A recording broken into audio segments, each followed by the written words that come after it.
Well, it's great to be here in the great state of Michigan. I always loved coming to Michigan on the campaign trail, and I'd always said, you know, the most dangerous place maybe this Ohio State grad visited was Michigan on the campaign trail, but you all were always kind and friendly and good to me. We love you too. Thank you, sir. It's good to see you again, man. I'm not going to do that here. Somebody yelled out OH. I'm not doing that here. Don't insult your hosts is the basic thing that I learned in politics. Let me just say a few things, a few words of gratitude. First of all, you guys are lucky to have a great congressman who fights for working people in the state of Michigan. Tom Barrett, where are you, Tom? Thank you so much for what you do.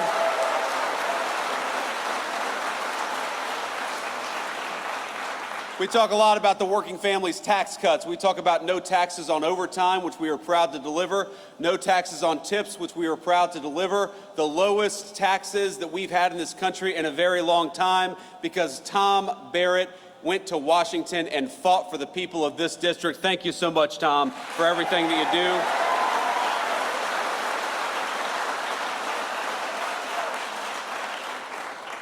I want to thank, of course, the leadership of this great American manufacturer. Hatch was founded in 1952 by two brothers. Where are we at here? Where's the leadership of Hatch at? Thank you guys. Stand up. Come on. Let's give them a round of applause.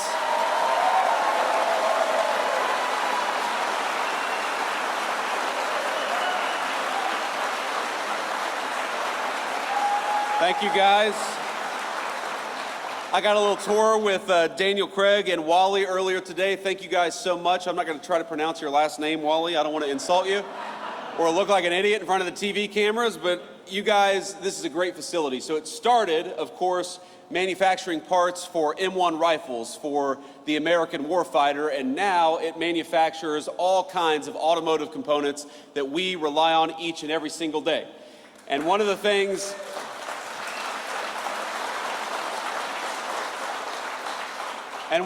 they told me is that business got maybe a little tough, a little uncertain when they had a president of the United States who was obsessed with telling everybody to drive an electric vehicle because too many of those electric vehicle components were not made in America. But now that we are leaning in to great American-made automobiles, Hatch is doing better, the American auto worker is doing better, and President Trump and I are proud to fight for you each and every single day.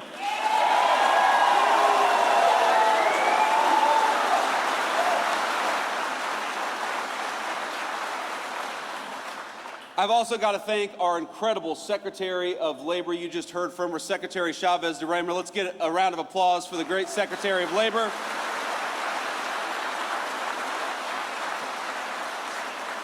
Now, she is a very, very interesting person. She has got a great career. She had a great career in Congress, but I have never met anybody on either the Republican Party or the Democrat Party who is more obsessed with fighting for American workers every single day. She wants our workers to have the best training. She wants our workers to have the best benefits. She wants our workers to have the highest wages. And thanks to her work, we're getting closer every single day to being the most pro-worker administration in the history of the United States of America. So thank you, Madam Secretary.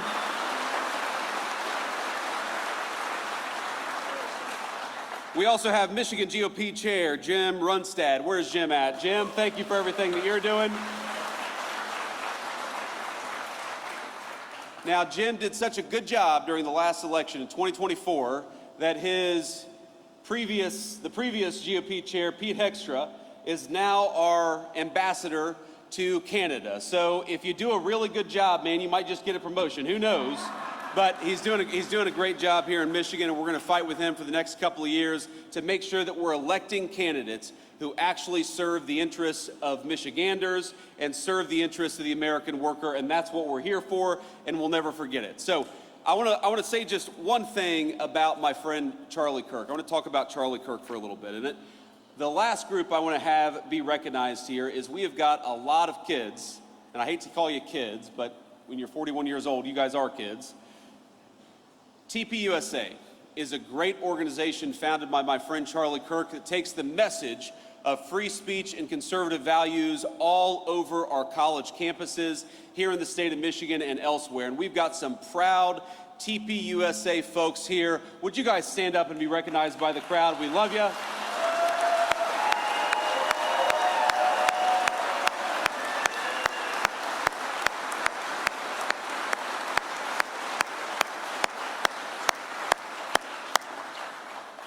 We love these kids, and we love the organization that was founded by Charlie Kirk. And I know I speak for all of the kids behind me, all of the great TPS USA members, and also the alums, that over the past 10 years, Turning Point USA has not just been an organization, it has been the fountain of a movement all across the United States of America. If you look at just the youth vote in 2024 and how much young voters shifted from Democrat to Republican from 2020 to 2024, Charlie Kirk created a movement. And that movement made Donald J. Trump the President of the United States, and it made me the Vice President of the United States. I would not be here without Charlie.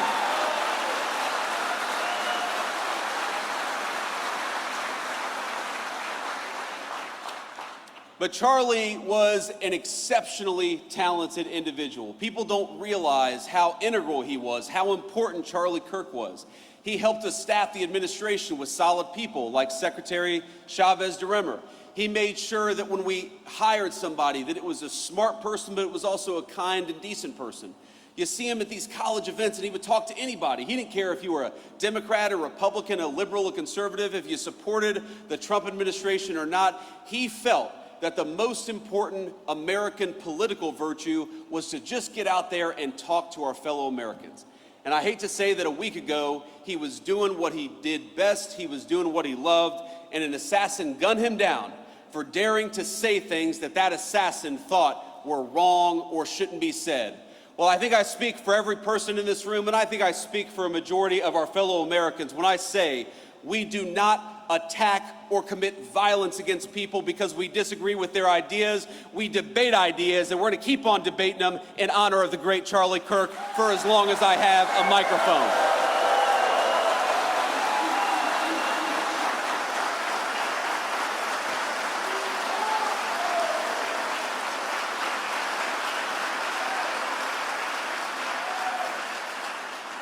But the last thing I want to say about Charlie, my friends, is he was more than a political organizer, more than a person who literally helped make me the Vice President of the United States. And I'll never forget it, Charlie, that I would not be here were it not for you. He was a good guy. He was a good friend. I mean, all of these people who have been involved in TPUSA, you know, Turning Point USA, it wasn't just a debate society. It wasn't just a political organization. It gave these kids a sense of home and a sense of purpose in often very hostile places. If you were a young conservative or you were a young Christian and you were worried that a professor might give you a bad grade for being who you were, Charlie's Turning Point USA gave you a home.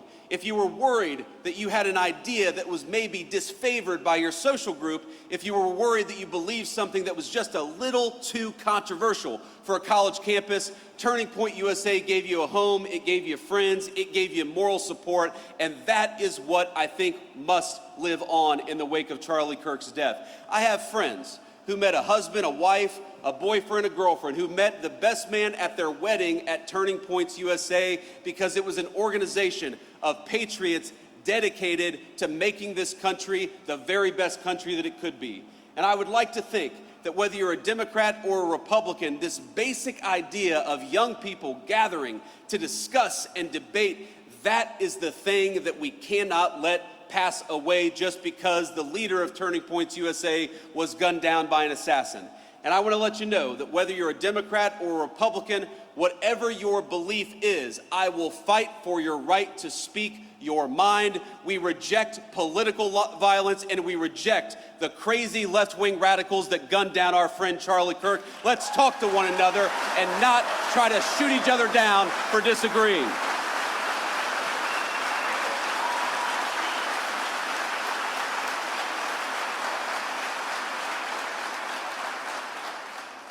You know, one of the things that Charlie worked on very, very hard was the very bill that we're going to talk about today.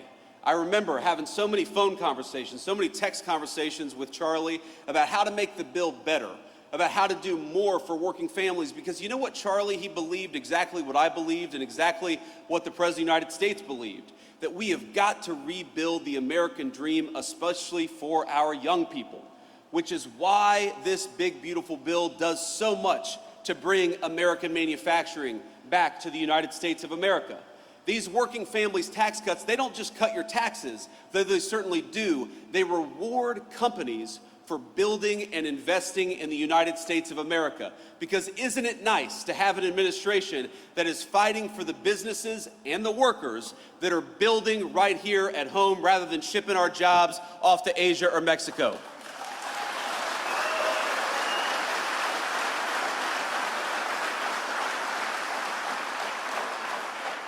We fought for no taxes on overtime and no taxes on tips because we want you to keep more of your hard-earned money. We fought for an increase to the child tax credit because we want to make it easier for young families to bring new life into this world and to raise that new life in security and prosperity and comfort. The working families tax cut is not just a big 1,000-page bill, it is an important part, maybe the most important part, to restarting the American dream in this country. Wouldn't it be nice to have a president, and now we do, who builds in America rather than rewards companies for shipping jobs overseas? Wouldn't it be nice to have an administration that actually gives you more of your hard-earned money rather than taking more of it for hard-earned or for government bureaucrats? Wouldn't it be nice to have an administration that fights for your ability to keep more money in your pocket? Wouldn't it be nice to have an administration that punishes corporations that ship our jobs overseas, but rewards businesses for building right here in the great state of Michigan? That is what we promised to do, and that is what we're doing every single day.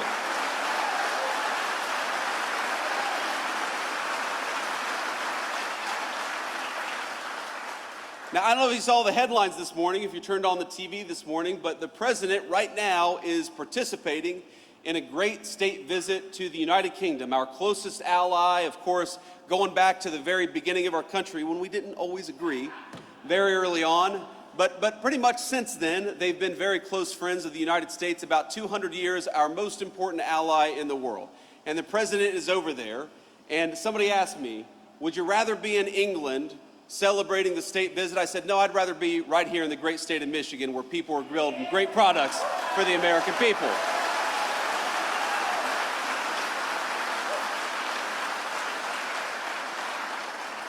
So with all due respect to our great president and all due respect to the King of England, I am so proud to be right here where I am today, with all of you talking about all of the ways in which we can continue to build an America that works for normal Americans again. And that means a lot of things.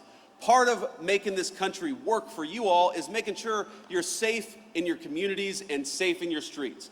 And one of the proudest things the President of the United States has done in Washington, D.C. and in Memphis as of a couple of days ago is to send the National Guard to take back American streets.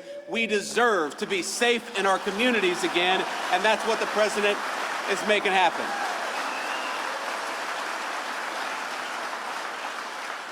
And it's so funny, you go to these places and, you know, the TV cameras, very often the fake news media, all due respect to the fake news. We love them, even when we don't. They show up in these places and they put a microphone or a camera in front of somebody who they assume is a Democratic voter. And they say, what do you think about Donald Trump deploying these people to your city? And every single person says, it's a great idea. I just want to be safe, and we're glad the president is making that happen. So my one message to Governor Gretchen Whitmer here in the state of Michigan is, oh, come on. My one message to Gretchen Whitmer is, look, the city of Detroit we know has got some serious crime problems, and we know that it's the people in Detroit who suffer the most when crime is allowed to run rampant all over city streets.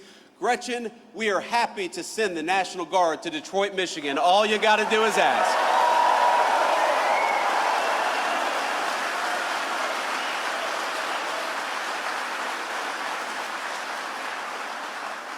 We got to remember, the streets are safer when law enforcement is allowed to put the bad guys away. And just as we want to protect your job and we want to make sure you have a good wage when you work hard, we also want to make sure when you go home, you can enjoy your neighborhood and enjoy your community and safety. You know what else we want to do? We want to make sure that our young people stop dying of this terrible poison, this fentanyl and other drugs that are being brought in by these cartels.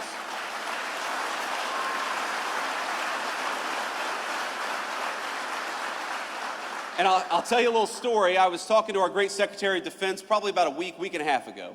And this was right after we lit up a narco-terrorist boat that was trying to bring drugs into the United States of America. And I gotta tell you,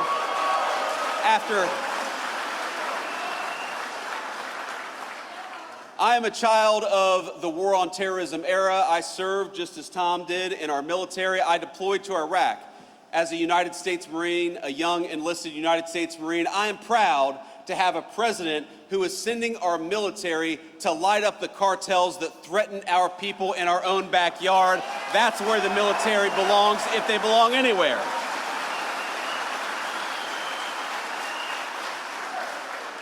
So I was talking to I said Secretary of Defense, but our new Secretary of War, Pete Hegseth. And I was talking to Secretary Hegseth, and you know what he said? He said, you know what, Mr. Vice President, we don't see any of these drug boats coming into our country. They've completely stopped. And I said, I know why. I would stop too. Hell, I wouldn't go fishing right now in that area of the world. But that is what a military that is dedicated to its purpose and a commander-in-chief that is dedicated to the national good can do.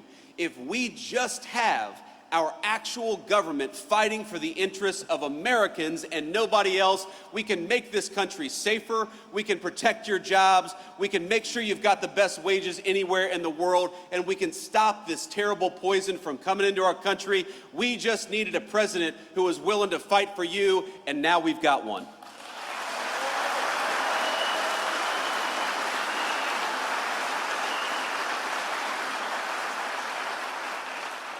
So let me leave you with this final thought here. Look, I grew up in a community, you heard Secretary Chavez-DeRemer mention this, that I grew up in a community where the American dream seemed to be disappearing, where the jobs were getting shipped overseas, where the factories were closing down.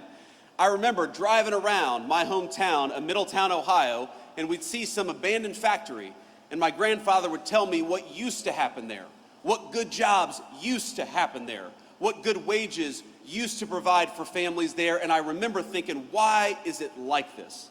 Why have our leaders ignored us for so long? Why are factories closing instead of opening up? Why are good jobs going to China when American workers deserve good jobs right here at home? And the answer was bad leadership. Just as our leadership chose crime, they also chose to ship your jobs overseas. Just as they chose to send our young men and women to foreign wars all over the world, they refused to stop the cartels that were operating right here in our backyard. And I believe our sacred promise and our sacred duty is to make this country even better for the next generation than it was for the generation that came before. That is why we're doing the things that we're doing. But I want to tell you, I'm never going to forget where I came from. I am never going to forget that I was a little boy who was worried about why the jobs were disappearing. I'm never going to stop fighting for the auto workers to have good jobs right here at home. I'm never going to stop.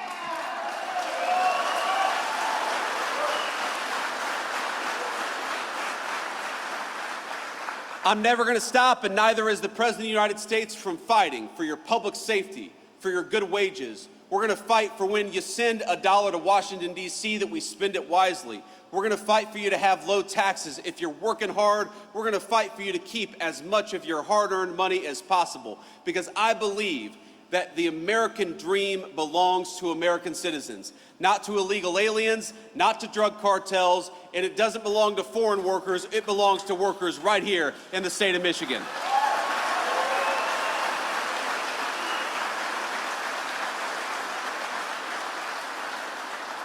So I hope you remember, when you're voting in 2026, you have a choice between somebody who tried to fight for the illegal aliens and somebody who tried to fight against the drug cartels. You've got a choice between somebody who is trying to get good law enforcement officers to be able to do their job and those who demonized our cops and demonized our National Guardsmen.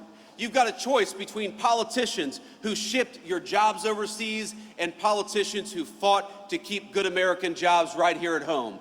Ladies and gentlemen, in November of 2026, we are going to have to make a choice. Let's make it for America, for our workers, and for our families. God bless you all, and thank you for having me.